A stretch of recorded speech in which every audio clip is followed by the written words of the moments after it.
Once upon a time they used to do things where they'd have song lyrics and the bouncing ball over the words to it, and you try to follow along. Yeah, I remember that. Yeah, I want to see that to this.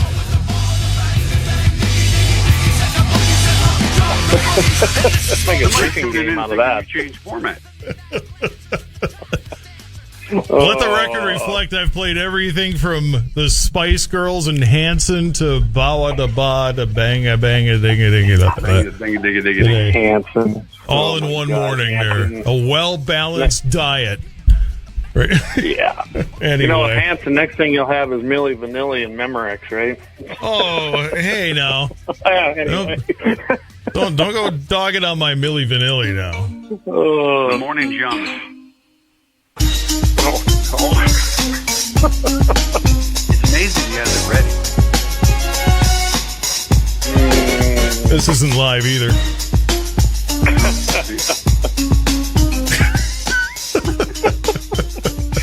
There's a lot of people out there going, what's he talking about? Yeah, I was going to say. This was Guns in the 701. Why are they talking about Milli Vanilli? Oh. One of them isn't even alive anymore. That's right, yeah. And I can't remember which one it is. I always have to look at Rob and Fab, but I don't remember which one's still alive and which one isn't. The 90s. You would know. Look at you closet Milli Vanilli fan. Yeah. I mean, everybody knew, right? Hey, a bazillion people bought the darn album, then everybody wanted the refund. Oh, it's not really them. Oh, like you knew either way. My God.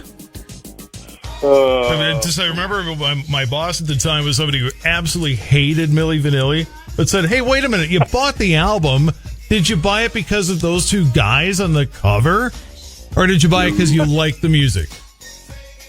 I like the music. There you go.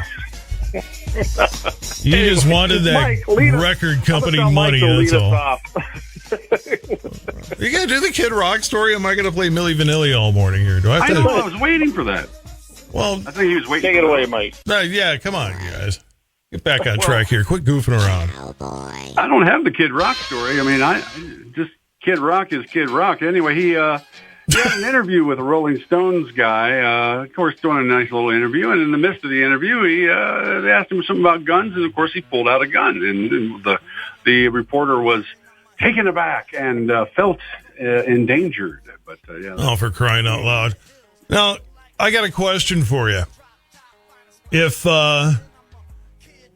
you're interviewing, say, Dr. Dre or Snoop Dogg and they take out a gun, is it the same outrage? I don't know. I was waiting for you to play Dr. Dre. You are, aren't you? Anyway. It's nothing but a G thing, baby. Snoop Doggy Dogg and Dr. Dre is at the door, ready to make an entrance. We're changing formats today, I'll tell you. Format? Formats are for kids. Format. Exactly. Well, it goes a simple thing. It's like, of course, that's what they're going to report on. I've interviewed a few people that have carried. Ted Nugent had a gun comparison in studio years ago and all that. It's no big deal. I mean, I ain't fearing that. I mean, it's what the guys are carrying. I mean, after all, they are, sought after. Kid Rock is going to be Kid Rock. He really don't give a crap what anybody thinks generally. Well, no kidding, right? And he's a big guy. He's a big proponent of firearms and shooting and owns several. I mean, he even, if I remember right, owns a Barrett 82, which is a cool gun. Should any of this surprise anybody? Yeah. If it does, then you haven't been paying attention. And if you read this article, and then the Rolling Stones one, I actually went to it and read it. Rolling Stones is left anyway, and it's written that way. Yeah, that's why I quit reading it years ago. But you got to love it because it's almost like Trump. No, there is no bad press. This thing went viral. Everyone's kind of talking about it, and it didn't do Kid Rock any damage because no one's surprised. His fans still like him. And he just got a whole bunch of free press. Didn't cost him a dime. Yeah. So that's why I look at it. Not a dime. There you go. By the way, the song I should have grabbed is Nelly, because the album version of this, it's not Boom Boom, right? It's Street Sweeper Cocked. Ready to let it go.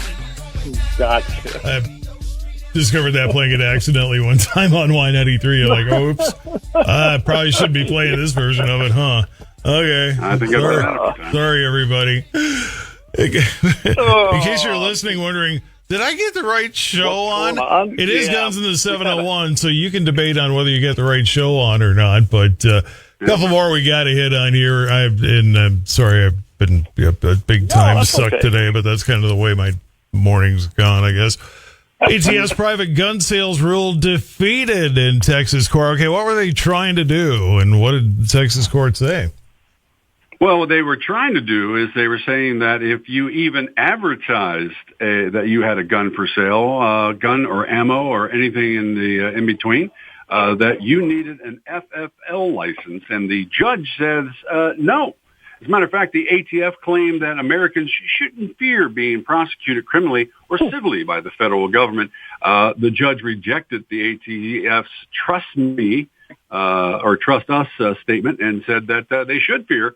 And, of course, especially when their laws are pretty much unconstitutional. So there you go. So a lot of gun organizations came through. Texas came through as well on this one and stopped this, well, temporarily. But, of course, if it goes any further than this, it's going to run into a lot of different precedents that are going to basically shut down the ATF again. But, that's the thing about the ATF is they're just a wing of the whole anti-gun thing now anyway, so they're just being used left and right, and that's the way it's always been, really.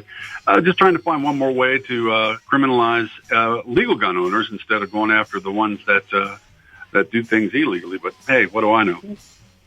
Well, we jumped on this here a while ago on the ATF and their final ruling. I mean, the ATF director doesn't even know the difference between Glocks and how to take them apart. I mean, that says enough in its own right.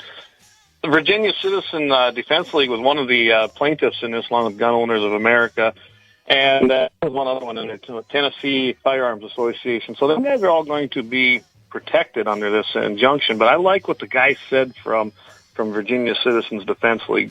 Because if the ATF would simply protect the rights of American gun owners instead of attacking those rights, we wouldn't have to go to court. The government is our servant, not our master, and sometimes we're forced to remind them of that. I thought you couldn't sum it up better than that little paragraph, and that guy is absolutely I just felt the entire political left catch on fire there.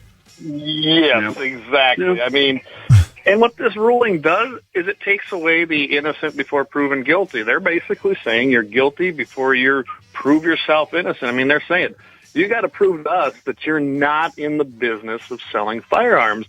And by their definitions in that final ruling, you could sell 1 gun, 5 guns, 10 guns. It wouldn't matter. They call it the gun show loophole, which has never existed. It is attacking private sales between you and me, or me and Mike, or anybody we want to sell our private property to.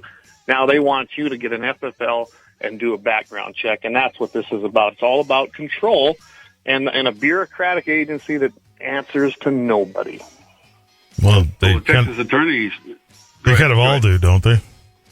Yeah, they do. Alphabet agency. Said it pretty good. He says this is an opportunity to celebrate a victory over Biden's administration's anti-gun agenda. He believes that the president is trying to nullify the Second Amendment through logistics. Guys of the 701, you guys have some stuff coming up. What's going on, man?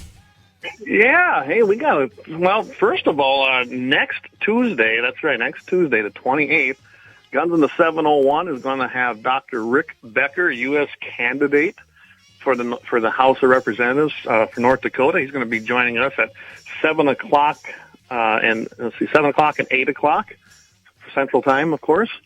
And we're going to talk about Second Amendment, anything else that comes up. And he's created a little stir here, too, with a deal he did with Dylan McVeigh, so that might come up. Yeah, that's I heard a little bit about that.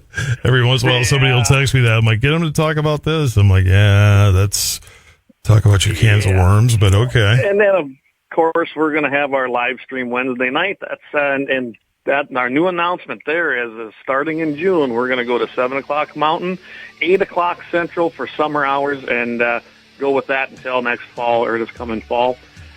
And then the 701 Nation is going to have Alex Balez on, and that's Thursday, May 30th. So that's going to be on again at 7 o'clock Mountain, 8 o'clock Central. You don't want to miss that. And a big announcement is June 1st, we're going to be down at Mandan Sporting Goods broadcasting with live segments. Todd, we want you to come if you can make it over there because they got a new address. They moved to a new building, 206 4th Avenue Northwest, and we're going to be there. Guns in the 7-1. Stop by. We got some great surprises for everybody. I think it's safe. I might shoot my mouth off over there. So yeah, just just saying. Guns in the 701. Hey, thanks a lot for the fun this morning.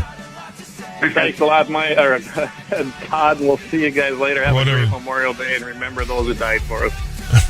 There we go. Amen, brothers. Happy Take care. birthday to every